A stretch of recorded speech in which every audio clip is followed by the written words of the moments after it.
addition that we put on the main house. So with the main addition, this was completely intact. It wasn't damaged or anything. But then the people decided that they make their own plan to push it up like a little house on the prairie. And I just leave them go along because I figured they knew what they was doing, not know that it was just cobblers and not good professional workmen. So after I see them going on and doing all these upside down things, I complain about it. And when I did complain about it, they tried to do a little better, but then they didn't have no proper tools. So when they tried to take out the first rafters, they let them up with a big, how do you call that, a big hammer, and was cracking up all the walls. So I realized that these people really didn't know what they're doing because they had nothing to cut, you know? So when they fixed this part with the rafters, then they knock off this piece now. And when they knock off this piece, when they knock off this piece, which was all intact, they leave it open and didn't come back to work for like 2 weeks. So when they didn't come back to work for 2 weeks, we had a heavy rain for a whole week, and everything in here was swamped and wet down. I have a cabinet in here that's swamped and wet up, everything in it, because I left stuff in it. You see, they break it up and everything. See my tiles, they knock off the tiles from my bathroom. See? See how they got the place? See how high they put, and no steel? No steel in those blocks that they put up, because after they put on the roof, it's then they put the blocks up to divide the partition. But no steel, so no concrete is in the blocks to keep the blocks strong and sturdy. And the rafters, they don't have no bolts to keep the rafters together. So if a high wind comes, the little screws that is in that rafter is no support. See, they don't have nothing holding the rafters. This wall, when they put it up, it was like gritting you, like a woman with a broken arm back. So the guy that I get to come to correct it, he is the one fix it straight.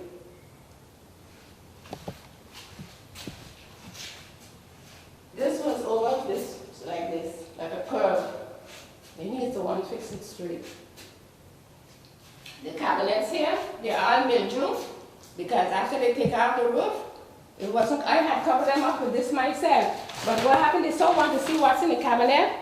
They expose them, take off the plastic after them.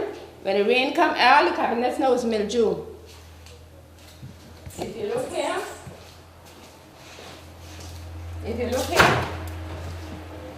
you see this? The here was full of cement. Look at they clean it up yesterday. Because all this now wet, and they're saying they're not doing beautification. So if you're not doing beautification, what you take out the roof, leave it exposed for 2 weeks. Rain come, mess it up, and now what you expect me to do with things full of mold? The cabinets is full of mold. This one was even locked. They break open the lock to see what's in there. I don't have no money in there, so everything they come here to this, destroying everything. You got something in here locked, you got your dishes, in here was full of dishes. They take half of the dishes. So they're not helping people. You know, they're just being destructive. And in here, every room, they mix concrete except the kitchen. If you notice, every room they mix the concrete. They mix concrete in there and all the tiles get destroyed. This is not my tiles. This is new tiles. I tell them, pay before they put on the tiles. They say no, they're going to make cover, so it's not going to be a problem. Right? I tell them I don't want no big tiles. They bring me these big slippery tiles. They say I too old now, my bones ain't gonna mend. So they went, they sent me brown tiles. When I look, they bring me white tiles. I think the electricity, the gentleman that I bring the worker, he is an electrician. I tell him leave him do the electricity. They tell me, oh no, they're going to do the electricity themselves. Now I'm supposed to wait for them to do electricity. You can't do electricity. But how you going to do electricity if you don't know how to do it? Then I must stay in here with a house that when I put on a switch, I get shocked and killed, right? Well, yes, she visited us and the board of the Spartan Seniors and Pensioners Association. It was last Tuesday when we had our board meeting to express her concern about the situation. You yourself have seen the situation and what it is that she is complaining about. We have promised her that we will address this issue with our lawyer, Cormerx. Reason why? Because the pretension of the NRPB and especially the people from the World Bank is that you have to qualify and that they have all kinds of rules for the people that they're contracting to do the job. Now, with all the things that we have been seeing here, we think that something is fundamentally wrong in the way that they are acquiring people to do the job and how they leave the people believe that they are rebuilding better and stronger. So we think that this is something that we have to address. We will address it with our legal advisor, Cormerx. Yeah, we will make an appointment with the lady and then we will sit with the legal advisor to address how we will go about this case. I think that's the important part of this. People should come and speak out. We encourage them. They can come to us, we will assist them because things have to go proper and right. And it is not one home that we know that have to be rebuilt. It is 15,000 homes. And so with this example already in the beginning stage, not even 200 homes have been repaired by the NRPB. But the contractor got a contract to start with an amount of homes, and this is what is already complained of one of them that is in the home. We expect more people to come out because we think that there is a serious problem in St. Martin right now for us to get proper rebuilding of damaged homes.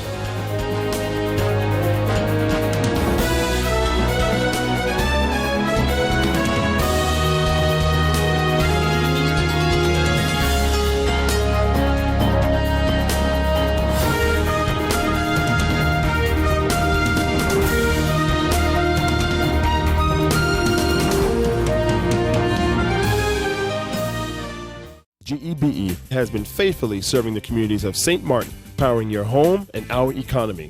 Come rain or shine, our qualified team of professionals are working hard 24 hours a day to provide you and your family with safe, reliable electricity and water. We use the latest technologies and test our products daily to maintain the highest international standards. Our friendly staff is always there to assist you, whether in person, over the phone, or online. We are committed to constantly improving our products and services, making them more efficient, effective, and environmentally friendly to serve you better today and our next generation of clients tomorrow. GEBE, powering a brighter future. Our friend Megawati is here with tips to save you energy. 1. Turn your airco temperature up. 2. Use a ceiling fan instead. 3. Buy energy-saving products. Save some green with NVGEBE.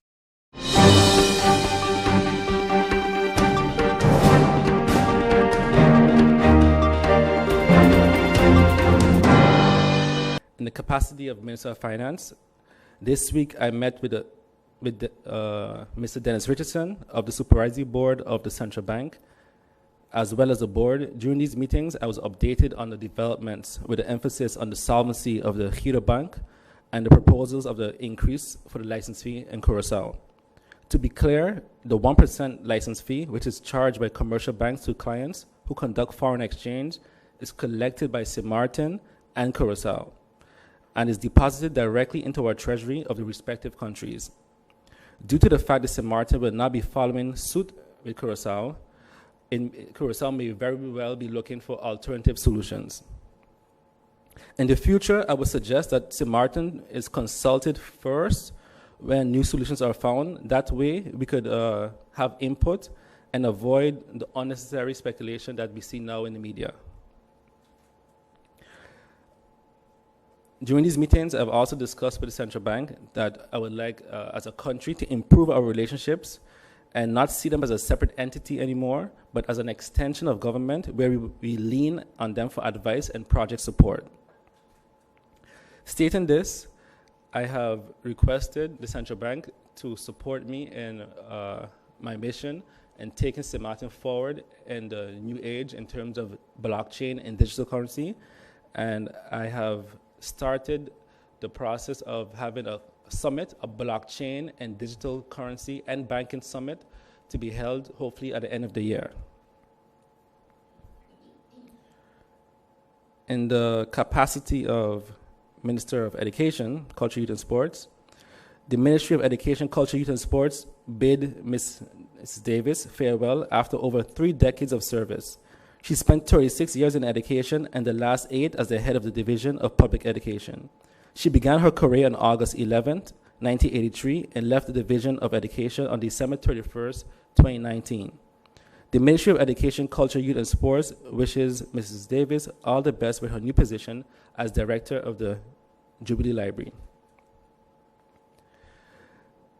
When I came into government, I realized that, of course not everywhere, but we saw, personally I saw that there were civil servants that were demoralized, not motivated, and one of my goals were in the ministry to find ways to have employees motivated again.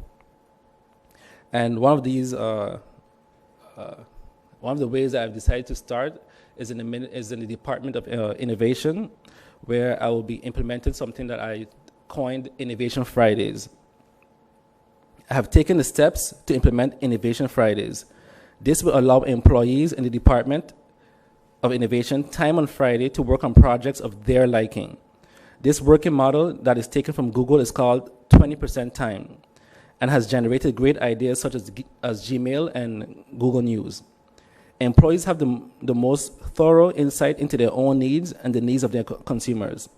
Given the freedom to work on an idea they believe in is one of the easiest ways to fill the gaps in an organization.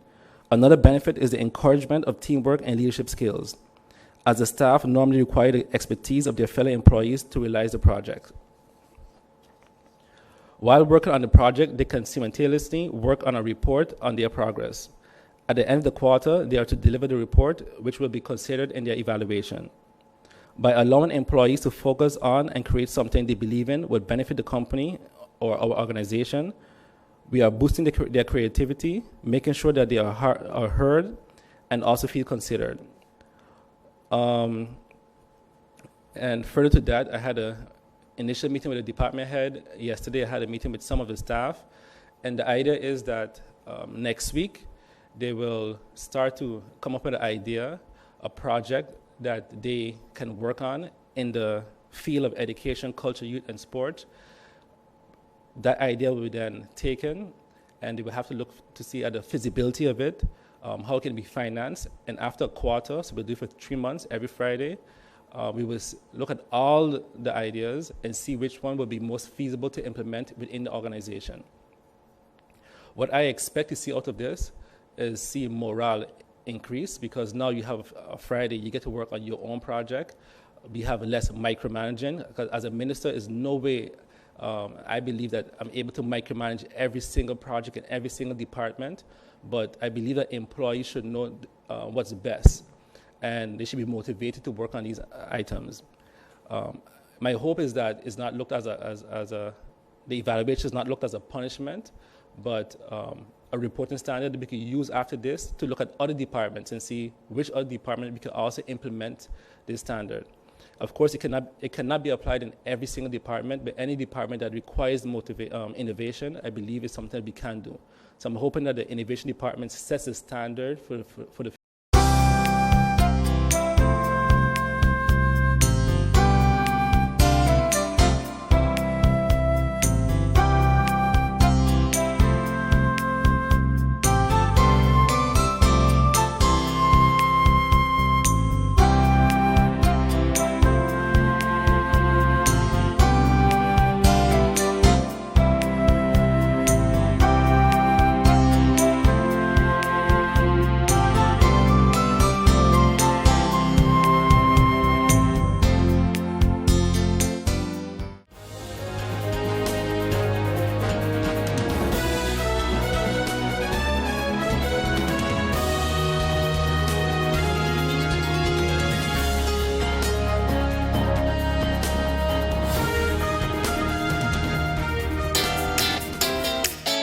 Make use of WIB mobile banking with easy access and direct usage of face recognition,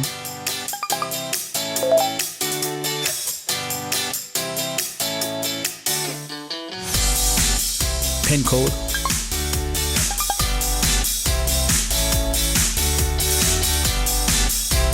or fingerprint.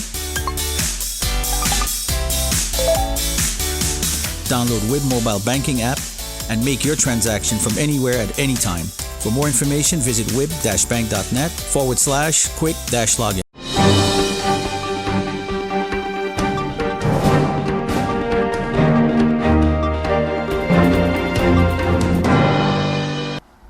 Will the NA-UP coalition prioritize the eradication of poverty? One would have expected the NA to continue with the USP after receiving more support than the UD SMCP coalition from the electorate. Historically, the USP was a party that came out of the SPA-NA family. The NAUSP way of thinking was always opposing the traditional DP, DP up, or UD way of thinking. What is the agreement between NA up about the program to be implemented? The NA up agreement signed one day after the election surprised many. The NA and the up party have some explanation to give. After they have proceeded with manifestos, are their manifestos identical? No. Are there more fundamental differences between these two parties? When did these parties discuss a governing accord? We understand the parties have now formed a committee to elaborate a governing accord. Why the parties agreed on a division of portfolios without establishing a common governing accord? Usually after discussing and reaching to an agreement about a governing program discussion, then parties start to discuss the division of portfolios and which party has the best candidate for the execution of the governing accord in each portfolio. The division of portfolios without an agreement on the content of what the portfolio candidates have to execute on behalf of the NA UP coalition is risky. What if the parties cannot reach to an agreement on the execution of a certain policy? The difference of opinion can break up the coalition and once more bring instability in the country. What are the differences between the NA and the USP about the program to be implemented? Only one of the NA parliamentarians, Christophe Emmanuel, wanted to continue the NA-USP coalition. Why did NA not continue the NA-USP coalition? What were the differences of opinion with the USP? Did NA-USP had official deliberations? What were the breaking points? We expect the NA and the USP to give an explanation on the differences which arose between the parties that made continuation of a NA-USP combination impossible. Now, as anti-poverty platform, we would like to hear the commitment to eradicate the poverty. The USP nor the NA didn't sign the Eradication of Poverty Declaration, but in a letter to the anti-poverty platform last year, February, the USP committed to address the eradication of poverty. With the USP left out of the governing coalition, what will be the commitment to poverty eradication by the NA-UP coalition? The UP, in their recent manifesto, pledged to sign a declaration of eradication of poverty, but they did not sign before the election. When will they sign is still to be seen. Will the UP negotiate the eradication of poverty to be included in the governing program? The former UD SMCP had the eradication included in their governing program. Will the UP negotiate with NA to prioritize the eradication of poverty in this new governing accord? Will NA agree to support policies to eradicate the poverty? Will there be meat in the new 2020 budget for the poor and the needy? The presentation and handling of the upcoming 2020 budget will be the proof of the pudding. The 2019 budget was a skeleton budget. There was no meat in the budget for the poor and needy. What is the meat that the NA UP coalition will bring in the 2020 budget for the more than 13,000 poor and needy households? Will the NA UP governing coalition eradicate the poverty? As anti-poverty platform, we will be requested a meeting with the formateur, Ms. Silveria Jacobs, and with all the MPs of the political parties represented in Parliament to share our concerns and suggestions for the meat in the budget of 2020.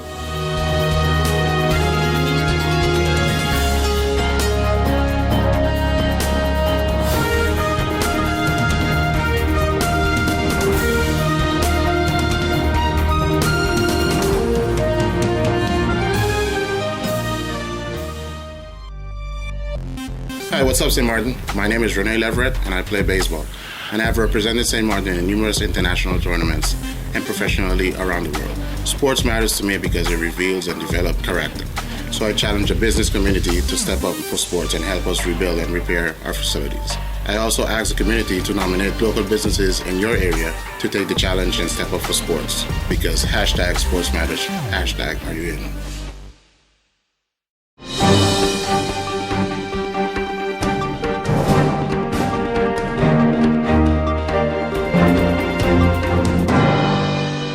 Featuring St. Martin's very own Tones Band.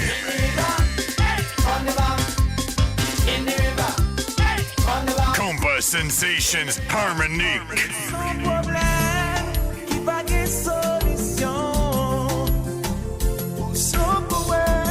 Also featuring Aruba hitmaker Claudius Phillips.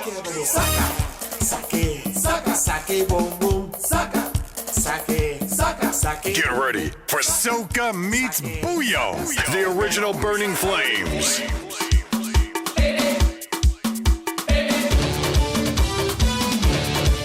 Meets the original WCK. Hi, I'm Marcus. Hi, I'm Cornell. Hi, I'm Keith. And on April 25th is the night of the Hitmakers. And we, the original Booyah Pioneers, the original WCK, you know already. Together with a whole set of original Hitmakers, gonna be giving it to you rough, rugged. See you there. Telcel Night of the Hitmakers. St. Martin's Carnival flagship show. Saturday, April 25th, Carnival Village. Be sure to tell a friend. It's going to be another ecstatic experience. St. Martin Carnival. Come experience life. This is an extra tight entertainment production. Just say I. I mean, watching the video, getting excited again about the things that are about to happen. And trust me, it's going to be a night never to be forgotten. I'd like to receive questions, if any. I got a question. SOS Radio. The question is, we have heard of the laws enacted against children taking part in carnival activities. Mm-hmm. What is Extra Tight promotion going to do in terms of safeguarding who enters the village, as it our youngsters being in the village at certain hours and so on during carnival? Right. Well, I think thank you, SOS. Definitely also a media partner from us. For the last, I think, 3 years, I stand to be corrected. The SCDF had made a bold step, which as usual was challenged, and today it definitely set that trend where the minimum age is 15 years to enter the village. We have been upholding that, I think, for the past 3 years. Of course, you know, the human beings has adapted a growing schedule that you don't know sometimes if people are old enough. So you get some people that feel a little disrespected when you ask them for their ID.